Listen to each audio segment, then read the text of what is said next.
Sergey Brin, good evening. Good evening. Google, a company that was established 9 years ago, right?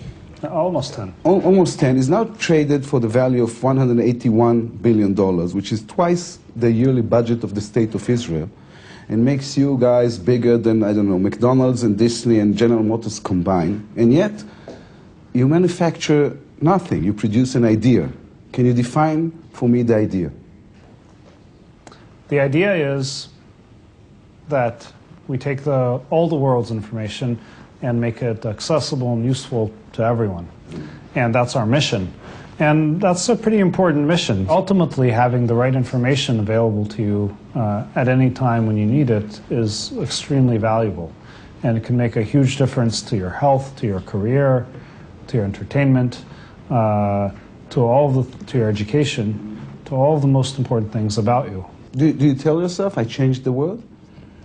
I think that would be a little bit self-centered, but I certainly focus on what can I do better. Does it ever worry you that since it came so rapidly, so fast, and so easily, it might go away the same way? I think it has definitely been fast, but it has been 10 years.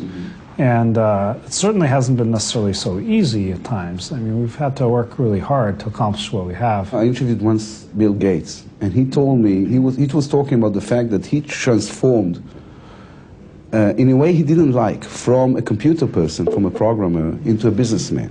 I mean, your education is you're a computer scientist, and yet you're considered to be, whether you like it or not, one of the most successful and aggressive businessman in the world.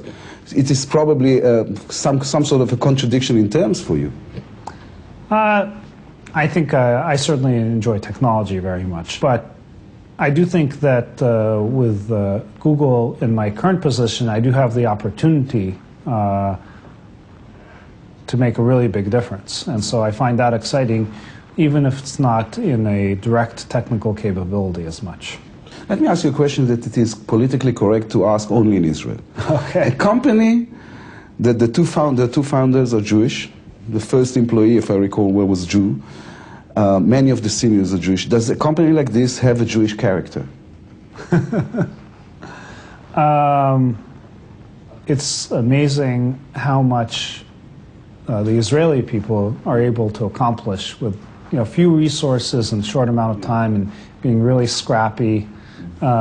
And really achieving a lot. And I think that that's certainly a value that we share with Google. You know, when we first started the company, we could barely afford the hard drives that we needed to store kind of the web at the time, which was much smaller than it is now, but the hard drives were also much smaller. Yeah. We finally got them. We needed to house them somehow. So we built like this case out of Legos, if you know the children's toys. Yeah, sure. So we built a case out of those rather than buying a proper one. And we continued in that scrappy hardware tradition, just making by with what we could get. It's to improvise. Yes. Yeah, also a very Jewish trend. There's another Jewish myth saying that after the company was already worth billions, your mother kept on telling you, listen, you have to go back to Stanford and finish your PhD instead of doing this rubbish. Is this true?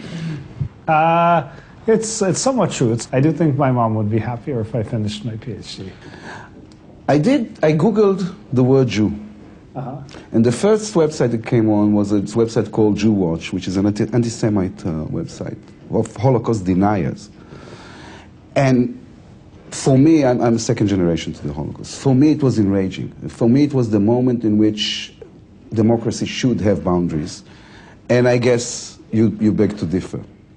Well, I also find the site enraging. An important part of our values as the company, though, is that we don't edit the search results. What our algorithms produce, whether we like them or not, those are the search results. And I think people want to hear and want to know that we have unbiased search results, even if we strongly disagree with them. It's a sad thing. Part of it is the state of the world. The world has a lot of anti-Semitism, and when people use the singular word Jew, like, oh, that person is a Jew, there is an anti-Semitic undercurrent to that phrasing. You have The if they were power to in your say, hand to change it, don't you feel tempted? No. No, I mean, I don't think I'm going to change whether those people are anti-Semitic or not. You know, it also might be a lousy search result. I'm not completely defending it, but it's very important to us that they be algorithmically derived, that nobody question the integrity of our search. Listen, the other allegation that is always turned to Google is the size of the database. I mean, you know everything about me. I mean, your database conclude whether I like porn or what kind of business I'm interested in, what kind of people I'm looking for. And this is a scary thought. Yeah, I would disagree with that, though. I mean, you're saying we know that you do that, but we don't actually know it was you. I mean, we know that some user might have searched for that particular set of things. Or more specifically, we know that perhaps there was a computer that did those things, and we don't know who was at it, and we don't even know if it was always the same person. Somebody else might have come up and done a search, and we don't even know. But you can, can't you? No. If you will direct yourself to say, Mr. Lapid's computer, check, let's see. We have no idea where Mr. Lapid's computer is. I mean, all we know is that somebody might have done those searches. So the information is there, but it's just a huge database that is totally anonymous, or not? I've never heard of any case of anybody's searches getting exposed by virtue of Google search logs. Yesterday, I downloaded Google Earth, which I loved. And I was, wandering around, and I saw, and of course I looked at Israel, because this is where I live, and then I found myself looking at a satellite picture of an Israeli Air Force base. Yeah. And I got really scared. I say, if I can look at it, so can the Hezbollah. This is worrying for me as an Israeli. Well, so we get our imagery, a lot of the imagery, the satellite pieces from satellite imagery providers. And those are governed by a set of rules. There are limitations on the resolution they're allowed to collect. High-ranking, at least officials at security agencies and whatnot, haven't found the risks to overcome the benefits. In fact, it's not alarming, as I felt. Okay, cool. Then well, I don't know. Is that base doing okay? Yeah, right now nobody bombed it since this morning, as far as I know. Yes. You said this morning at the President's Convention, the kinds of improvements of quality of life we've seen in the past 15 years is just a hint of what's to come. What's to come? Tell me.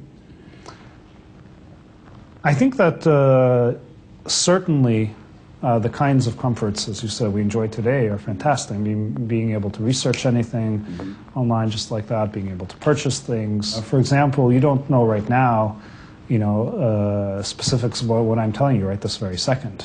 It's not that the world's knowledge is as available to you as your own knowledge and your own memories, right?